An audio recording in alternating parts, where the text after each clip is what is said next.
Welcome back to Simply Fujica, a place for people who want to start their home care business, for budding or aspiring entrepreneurs, and for business leaders. And business leaders, today we are talking to you. Today the topic is how do you deliver effective feedback?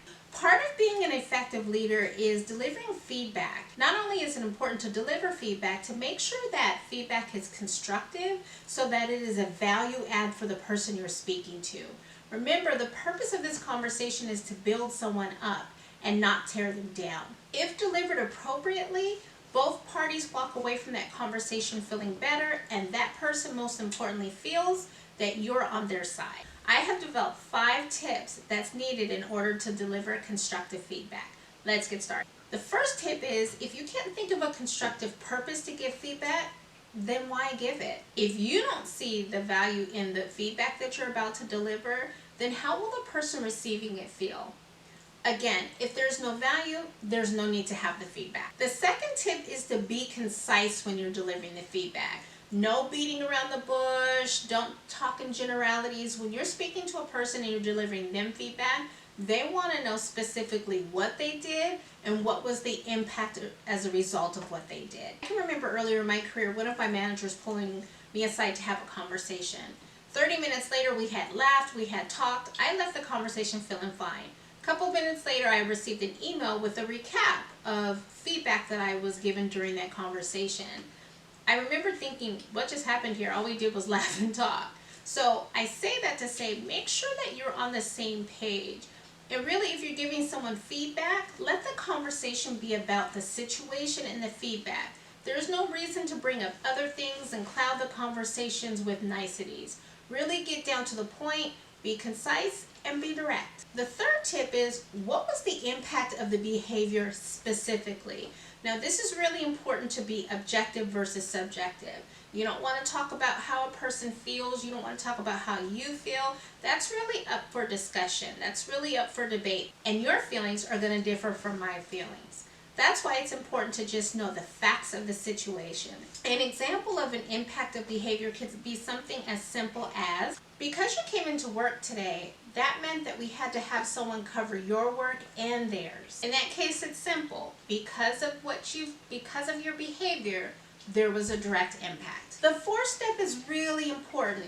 Because this is not a one-sided conversation, you want to give the recipient a time to respond. What is their version of things? How did they see the events unfold? It's really important that that person has an opportunity to be heard. The fifth step is an important and crucial one to maintaining your work relationship, which is to summarize the conversation, including what you heard, and offer your support. Again, this is not a progressive disciplinary step or a conversation. If this is, that is handled separately and usually in conjunction with human resources. It's merely a constructive feedback session in which you are delivering feedback to a person in order to improve a behavior. So it's important that when you walk away from that conversation, the person that you are speaking to understands what happened, what was the impact of that, and how you can support them through it. When you're offering your support, you're not taking ownership of the person's behavior, because that person is solely responsible for their behavior. However, you can offer them something as, is there anything that I can do? In the event, if you start to feel under pressure, make sure you let me know. But it's just offering your support of helping them. The support that you're offering is assisting that person and supporting them through their behavior change. Again, you're not taking on the responsibility of that person's behavior. A common method that people use to deliver feedback is the STAR method. S meaning for situation, this is the who, the what, the when. T is for task, what is expected in relation to work. A is action, how did what happened fall short of expectations. And then R is result, the outcome. Providing someone feedback can be very difficult for both the person delivering the feedback and for the person receiving. Make sure that you're being open, honest, and concise so the person can actually receive what you're saying. Remember that feedback conversations can be difficult. However, if it's handled constructively, there's an opportunity to salvage the work relationship. Guys, I hope you enjoyed this video. I would love for you to start the conversation.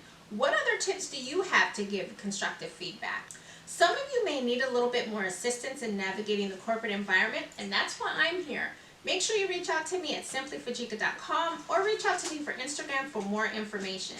Don't forget to like this video, and also please don't forget to subscribe so that you're notified when